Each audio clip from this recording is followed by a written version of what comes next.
Weight Master. Ni penimbang yang sesuai kita simpan di rumah. Contohnya, kita letak begini. Dah, kita boleh tahu. Ini setengah kilo, 511 gram. Ini berapa gram? Kalau kita beli, kita nak tahu 104 gram. Contoh, ada lagi barang yang kita letak 204 gram. Dia ada pilihan kat sini, dia ada pilihan dalam ounce kalau kita nak buat kek. Dia membantu kita dalam pembuatan kek dan sebagainya. Kita banyak gunakan ounce. Jadi ounce boleh, gram pun boleh, tak ada masalah. Dan kalau kita nak kosongkan, contohnya kita letak tray dan sebagainya, kita boleh kosongkan dia dengan tray, kemudian kita letakkan barang.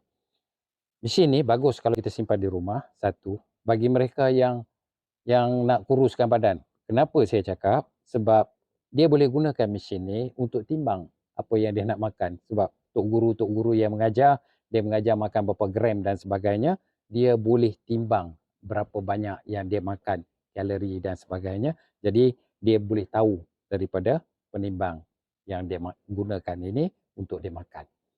Pada masa yang sama, selepas kita guna, kalau kita dah tak nak guna ni, kita boleh off saja. Off, lepas off, pastikan bateri dia ada bateri. Dia datang dengan bateri 2 kecil di belakang.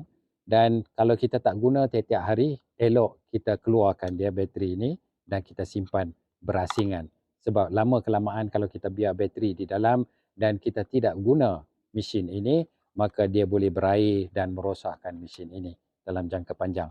Bila kita nak guna, baru kita letakkan dan ini akan jangka hayat dia lebih baik dan dia juga lebih selamat dan lebih tepat kalau kita nak guna. Ini tudung dia, kita boleh tutup dan kita boleh guna seperti biasa kalau kita nak.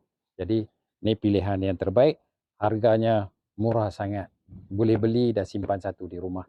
Kalau kita nak buat apa-apa saja, boleh. Dan juga kalau kita beli, contohnya begini, tidak ada berat yang dinyatakan, jadi kita boleh ambil. Ini asam bagus. Okey. Wallahi astalabi.